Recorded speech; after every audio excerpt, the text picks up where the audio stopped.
మీ ఇంట్లో ఈ వస్తువులను పెట్టుకోండి. లక్ష్మీదేవి కటాక్షంతో డబ్బుల వర్షం కురుస్తుంది. లక్ష్మీదేవి ఇంట్లో నివాసం ఉండాలంటే కొన్ని వస్తువులను ఇంట్లో ఉంచాలి. కొన్ని వస్తువులను ఇంటికి తీసుకురావడం ద్వారా జీవితంలో ఆనందం, సంపద లభిస్తాయని వాస్తుశాస్త్రం చెబుతుంది. ఇంటికి కొన్ని వస్తువులను తీసుకువస్తే ఆర్థిక ఇబ్బందులు తొలగిపోతాయని, లక్ష్మీదేవి ఆ ఇంట్లో నివసిస్తుందని వాస్తుశాస్త్రం చెబుతుంది. పాజిటివ్ ఎనర్జీ ఉండాలంటే ఇంట్లో ఏ ఏ వస్తువులను ఉంచాలో తెలుసుకోండి.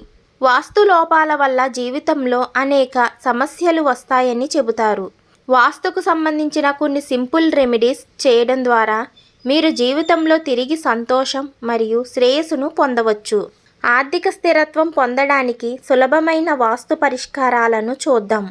ఇంటి గుడిలో శంఖం పెట్టడం చాలా శుభప్రదమని వాస్తుశాస్త్రం చెబుతుంది. శంఖం పెట్టుకోవడం వల్ల ఇంట్లో సానుకూలత వస్తుంది. శంఖం పెట్టడం వల్ల వాస్తు దోషాలు తొలగిపోయి జీవితంలో సంతోషం కలుగుతుంది. ధన సంబంధ సమస్యల నుంచి బయటపడాలంటే ఇంట్లో లక్ష్మీ కుబేరుడి విగ్రహాన్ని లేదా చిత్రాన్ని ఉంచాలని వాస్తు చెబుతుంది. లక్ష్మీదేవి కుబేరుడి ఆశీస్సులతో జీవితంలో సంపదకు కొదవ ఉండదని నమ్ముతారు. ఇంట్లో వినాయకుడి విగ్రహం ఉండటం చాలా శుభప్రదం. వాస్తుశాస్త్రం ప్రకారం విఘ్నాలను తొలగించే వారి అనుగ్రహంతో జీవితంలోని అన్ని అడ్డంకులు తొలగిపోయి పాజిటివ్ ఎనర్జీ ఇంట్లోకి వస్తుంది. వాస్తు దోషాలు కూడా తొలగిపోతాయి. వాస్తుశాస్త్రం ప్రకారం ఇంట్లో కొబ్బరి బొండం ఉంచడం వల్ల ఇంటికి పాజిటివ్ ఎనర్జీ వస్తుంది.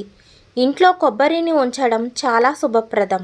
కొబ్బరి బొండం నుంచి మొలక వచ్చేలా పెంచడం వల్ల ఇంట్లో సంతోషం, సంపద వస్తుందని చెబుతారు.